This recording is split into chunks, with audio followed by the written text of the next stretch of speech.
Este é o álbum do seriado Hipertensão Arterial. São lâminas plásticas, laváveis, podem apanhar chuva, sol, que não tem problema. Vamos falar então sobre a hipertensão arterial.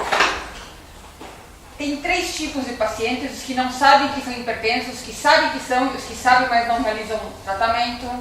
É comum em mulheres com mais de 55 anos e homens de 45 anos para cima, né? Se o indivíduo souber que é hipertenso, ele com um tratamento adequado ele vai levar uma vida normal. A hipertensão pode dar problema nos rins, pode dar infarto agudo, pode dar embolia cerebral. É uma doença muito frequente e é uma doença... então você briga com o teu usuário. É uma doença frequente? Ele vai dizer sim, é uma doença muito frequente. É um fator de risco associado a outros fatores como a hipertensão familiar, o hábito de fumar também traz muita hipertensão, o alcoolismo e a obesidade. As causas secundárias da hipertensão podem ser o quê? Medicamentos, anfetaminas, cocaína, antidepressivos. Ele é uma doença? Sim. É um sinal biofísico, né? E não existe uma causa real. Mas o sal, o álcool, a obesidade podem causar hipertensão primária.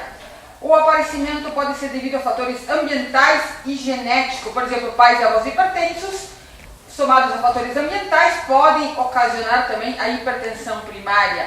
E os sintomas, às vezes, não aparecem. Então, e às vezes também aparecem sob a forma de cefaleias, vertigens, ou às vezes não tem sintomas específicos. A prevenção pode ser feita com uma dieta rica em frutas e verduras, pobres em sal, aliadas a exercícios físicos, evitando fumo e álcool. Então você explica para o teu paciente que é pouco sal, que é o certo consumir, fazer exercícios físicos e controlar o peso. O sedentarismo pode trazer hipertensão arterial e a atividade física diminui a pressão. Em sociedades que não se consomem sal, como esse nosso, não existe a hipertensão. Em relação ao coração, pode dar angina, infarto, arritmia, insuficiência cardíaca. As complicações podem acontecer então no coração, no cérebro, nas artérias e nos rins. As artérias ficam mais duras e estreitas e podem se romper ou obstruir, tendo como consequência a interrupção do transporte do sangue. E às vezes pode causar um AVC ou um derrame ou uma trombose. Tudo isso você explica de uma forma muito didática com esse álbum seriado. Existe a hipertensão que acontece na gestação. Também existe a pré-eclâmpsia, onde a gestante apresenta uma hipertensão por perda de proteínas pela urina e edema dos pés, né? Existe também a pré-eclâmpsia e a eclâmpsia, né? Que podem até ocasionar a morte do feto. A menopausa e a hipertensão. Existe uma relação entre ambas porque o aumento de peso, menos estrogênio e pouca ingestão de cálcio, somadas a transtornos psicológicos, podem favorecer o aparecimento da hipertensão. Existe a hipertensão também do médico. Quando o médico vai medir a pressão, o resultado pode ser alto devido à ansiedade. Então você vai para o médico, tua pressão aumenta, você fica nervoso, você fica ansioso, tua pressão pode aumentar, mas não é uma verdadeira pressão. É mais, daí tem que fazer 3 medidas para ver a pressão certa. Se você é hipertenso, né, quantas vezes você deve medir a pressão? Então, muitas pessoas ficam nervosas no momento de medir a pressão, então ela tem que ser medida pelo menos 2 vezes em 3 dias diferentes. O diagnóstico é um pouco difícil, porque às vezes o sintoma não é específico e as pessoas às vezes obtêm um resultado falso, porque ficam nervosas no momento da medição. Por isso tem que medir 2 vezes em 3 dias diferentes. Aí explica a técnica de medir a pressão, que o médico sabe que o braço não deve estar apertado pelas mangas da roupa, deve apoiar numa mesa, na altura do coração, etc. Que idade a pressão deve ser medida? Antes dos 14 anos, também deve medir, desde os 14 aos 40 e após os 40.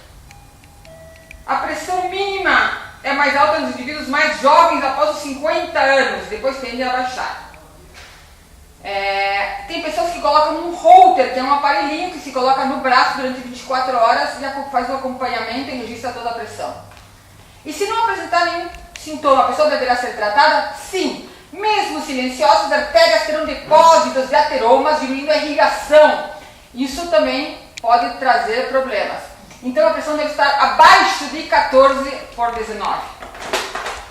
O tratamento, o que é? Então você tomar medicamentos com mudança de alimentação e estilo de vida, evitar o estresse, saber relaxar, saber usar medicamentos corretos como diuréticos, beta-bloqueadores, antagonistas do cálcio.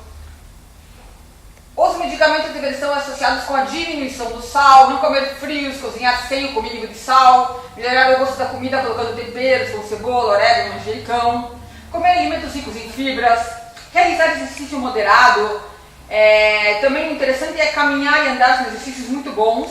E a hipertensão essencial não tem cura, ela tem controle, porque a causa na verdade é desconhecida. Mas o tratamento não só tem como alvo manter a pressão dentro dos limites normais, evitando danos irreversíveis nas artérias e nos diversos órgãos que poderão ser afetados. Por não ter cura, deveremos aprender a conviver com ela por toda a vida.